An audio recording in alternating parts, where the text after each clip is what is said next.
Hello. We're going to do the cyclones for chapter 7 really quick.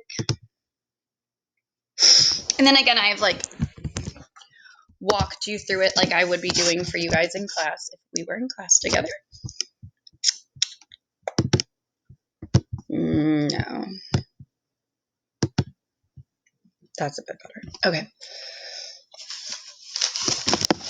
Whoop. All right.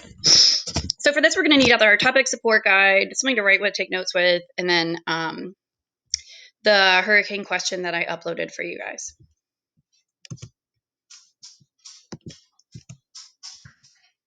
Okay, so out of your topic support guide, it's also called, these are hurricanes or typhoons. They're tropical cyclones. It says, discuss the factors required for a region of low pressure, like low air pressure, to develop into a tropical cyclone. So this is going to be one of those questions that have a lot of specifics with it. Hey, Sophie. Has a lot of specifics with it. So like the depth that it needs to be at, the average sea surface temperature needs to be at least 26.5 degrees Celsius. There's going to be some specifics with where it needs to be, like latitude is latitudinally. Anyway, and then it says explain the role that evaporation has, that condensation has, and then latent heat in a tropical cyclone. Sophie, chill, please. Thank you. Okay, a tropical cyclone is a storm system with a large, low pressure center and many thunderstorms with strong winds and heavy rain. Tropical cyclones form over warm seawater, and it's a temperature of at least 26.5. So this is why we don't have hurricanes anytime. We have hurricanes towards the end of the summer, because then the whole summer the water has had time to heat up. We need a low pressure area. The low pressure area is, stop, girl, go lay down. Sorry. Go lay down. She's gonna yell at me. Hold on. The low pressure area is caused by evaporation. When that really warm water starts to evaporate, and like the air above it is also warm, it starts to evaporate, warm things rise. So it rises up, and then like right above the surface of the water, then you have this small area that has relatively low air pressure because that air is rising. And just like anything else in science, things want to be moving towards equilibrium. So air that's higher pressure will come globally from wherever it is, and then kind of fill in that, and it's globally, will fill in that lower pressure area. Yeah. All right. So something else we want to add there, low wind shear. You can't have opposing winds. If your hurricane's trying to go this direction, but yet you have winds opposing it, that's just going to slow it down. You're going to need to have at least a depth of 50 meters. I'm reading off to the side. And then in order for spinning to actually work, for the storm system to spin, we need to be within, or above, not within, 5 degrees north of the equator, above it, and then below 5 degrees south. The closer you are to the equator, the slower the spin will be. So in order to actually get a spin from the Coriolis effect, you're going to need, like, it'll need to be a little bit above the equator. So above 5 degrees north, below 5 degrees south. Okay, and so I just did a fun little doodle. But down at the bottom, you have the requirements for a cyclone. And these are going to be the things you're going to need to remember. So, touchdown, Bureau of Land Management, or touchdown, Black Lives Matter. Any of those help you remember the 5 things we can talk about for what you need to form the hurricane.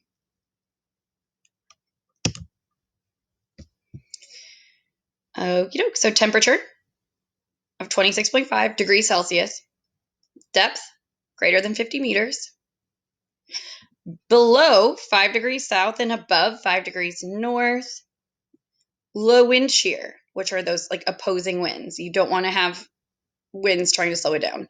And then merging thunderstorms. Thunderstorms are also low pressure areas, but you want to have them merging. Okay, I know this is difficult to read, so I'm actually going to read it off the topic support guide, and I apologize.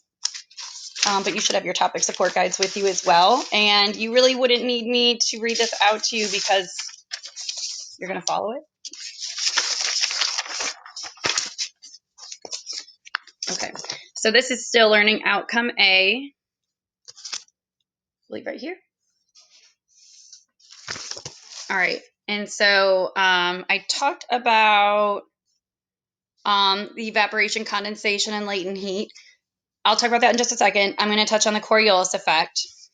So where I have this arrow pointing at it, it's the same thing on the other side.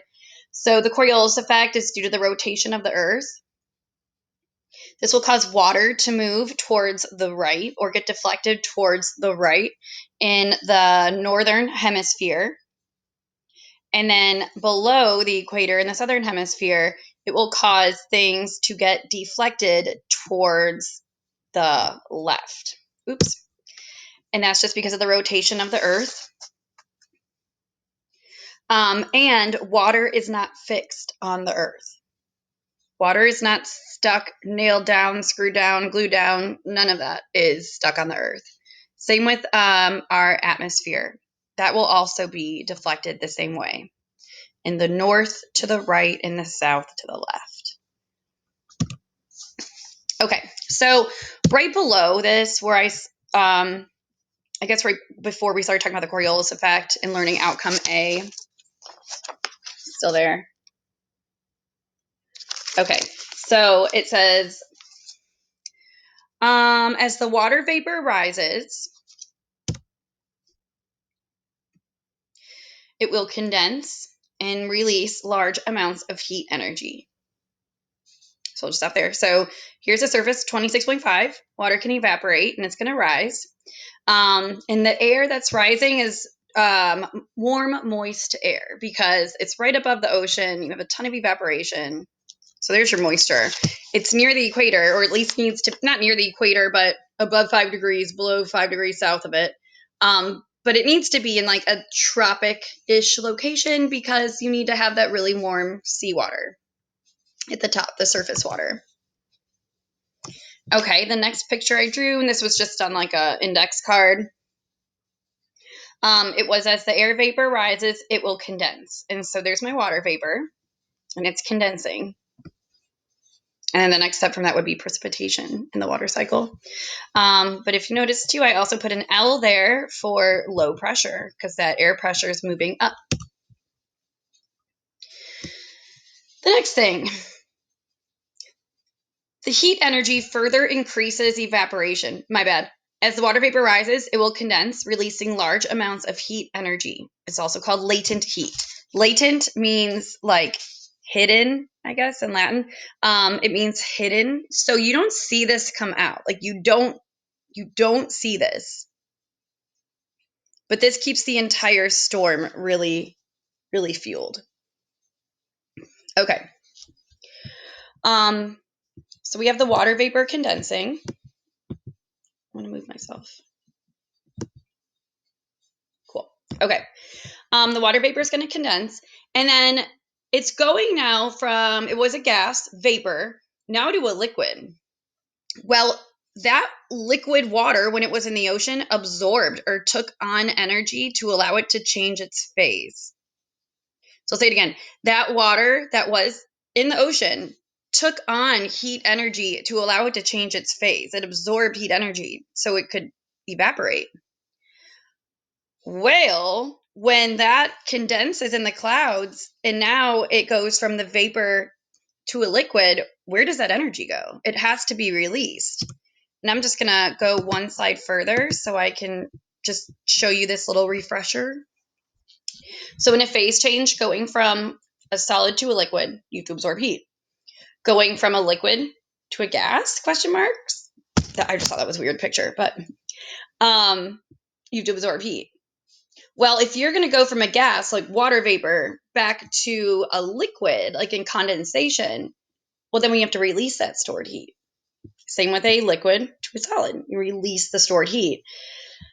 So going from the water vapor that is evaporated, that's in the clouds now, to the liquid condensation that is now chilling in those clouds, that releases energy, heat energy, thermal energy. That matters because, and that's where these red arrows are coming out of my clouds, that heat energy will actually keep the top of the hurricane warm.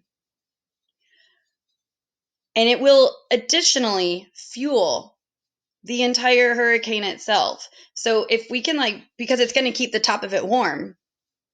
And we usually know we know higher in the atmosphere, to go higher up in altitude, the temperature usually goes down.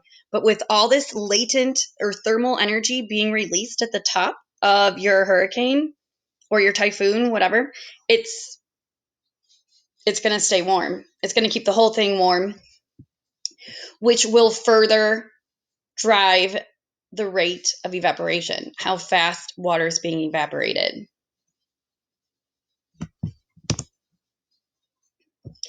And so where all this air is getting sucked up and pushed towards the top of the hurricane, like up this eye wall in the middle, as that's happening, then at the top of the hurricane, you're going to have an area of relatively high air pressure because that's where all the air is going. But again, things where you have a lot, things move from where there is a high amount of them, so even gas pressure, even gas molecules, to where there's a low amount of them to keep things in equilibrium. And so even this high gas, that's the high gas pressure that's at the top of the hurricane, it's going to come back down. And we know it's warm. We know it's warm air because of all that latent heat up there. But it's going to come back down to fill in this low air pressure area, get sucked right up again. And those, that air that moved down does not necessarily need to be heated at the surface of the ocean. It was heated at the top. So it's, again, going to have low density and get pushed up. And this will keep this entire thing causing this cyclone-like suction. And then I also drew in a couple merging storm clouds.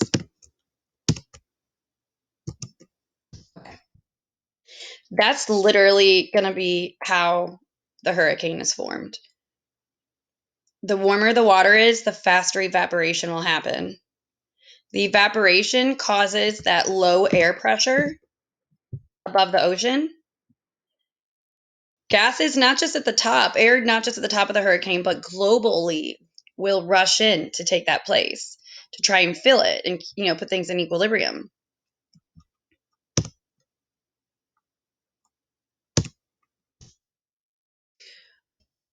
And then that condensation matters because it releases latent heat and it keeps the entire thing warm, and it just really fuels the rate of evaporation.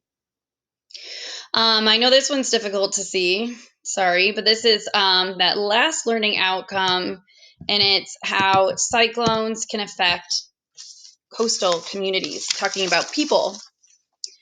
So again, I'm going to read it off my copy of the topic support guide, and you guys also have your own copy of topic support guides. But reading at the top where it says learning outcome J, recall that tropical cyclones are also referred to as hurricanes and typhoons. Discuss their impact on coastal communities, so like humans. And it might even say marine communities, then it would be the ocean, or marine ecosystems, then they'd be talking about oceanic organisms. But coastal communities is going to be human. Okay. The term tropical cyclones, our hurricanes and typhoons, are all the same kind of storm. They just happen in different oceans. So a hurricane is North Atlantic, typhoon is the Pacific Ocean, and then a tropical cyclone is the South Pacific and the Indian Ocean. Okay, so now that was just the bullet points. I'm going to read where it says tropical cyclones.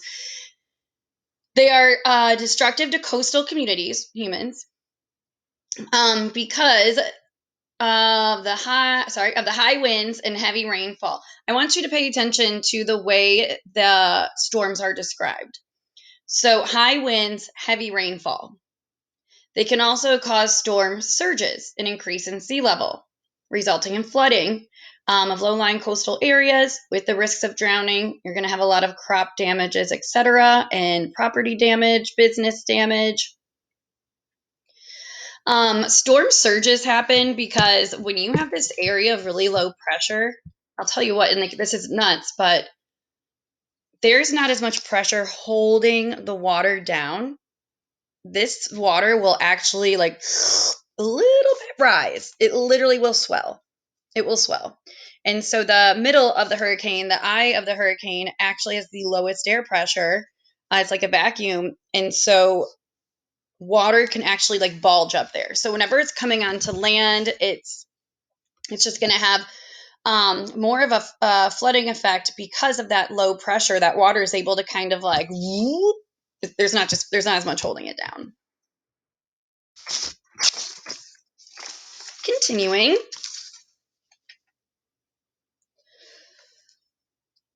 Wind speeds associated with cyclones can exceed 90 kilometers an hour, with gusts that exceed 280 kilometers an hour. These winds can cause extensive damage to coastal properties. The heavy rainfall can result in widespread flooding. This could extend inland as the cyclone moves over parts of like the continent. The high winds can cause exceptional waves, resulting in serious erosion of the shore and damage to moored boats or like boats that are docked. The heavy rainfall associated with cyclones may, however, benefit arid is dry areas. Storm surges can also replenish nutrients in coastal water and therefore increase productivity. There is a question I've seen before, and I know it's on your study guide, about describe how cyclones or tropical cyclones could benefit ecosystems. That's it. It's like, well, it could bring precipitation if the area is really dry, or the storm surge when the water's flowing back, that could bring in excess nutrients and therefore increase productivity. And so off on the left, I said sewage may bring in waste, pollution, oil-based things, fertilizers, but the fertilizers could increase productivity. There we go. Again, notice the adjectives. Adjectives. Destructive, high winds, heavy rainfall, widespread flooding and storm surges, wind gust, extensive damage, exceptional waves, serious erosion. So now we're going to have out the test question and then your topic support guide with it.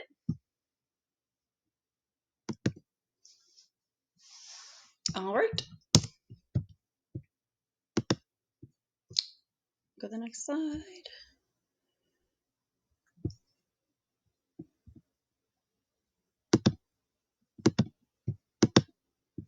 Okay. And so I couldn't like accurately fit the screen so big if I took a picture of the entire paper. So this is like actually what I sketched out on the bottom.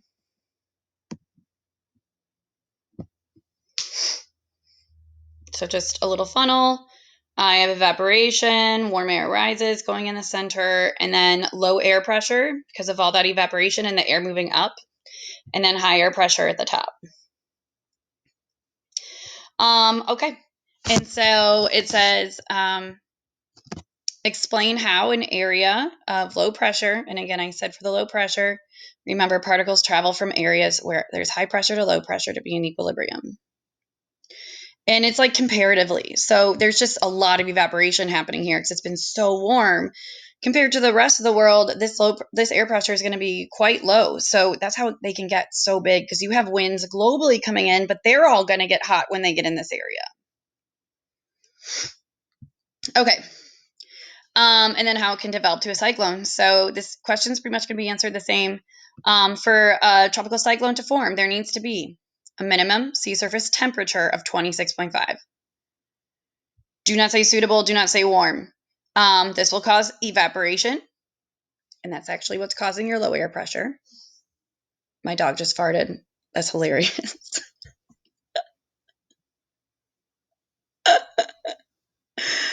Anyway, the moist air is going to rise.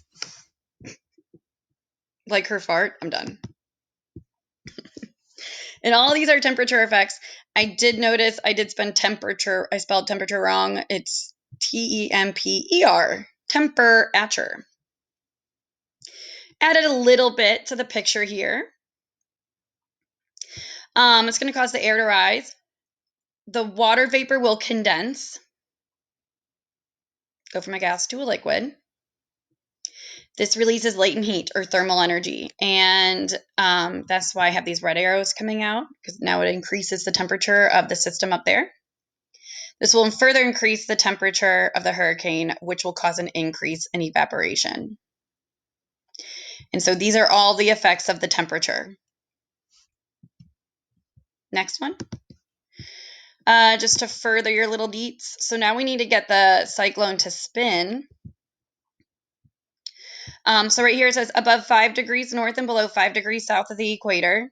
And I should have written some of those in red, and I didn't, but you'll see where I corrected myself on the next slide. This will allow for rotating or for spinning, because we know the cyclone will spin, but then it also, that's Coriolis, but then you have winds that are going to be pushing it, so it's spinning, and it's going to get pushed across the planet. Usually, for ours, it's from Africa to the United States.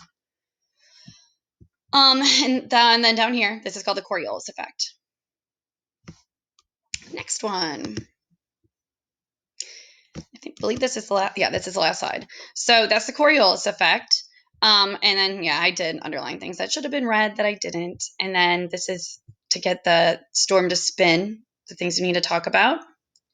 And then small other little deets. Low wind shear, so low opposing winds. Merging thunderstorms.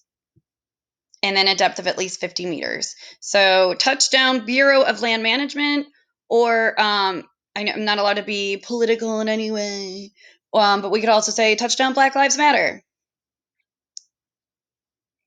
Then the picture over here, there she blows, the whole thing kind of put together. And that's tropical cyclones, guys.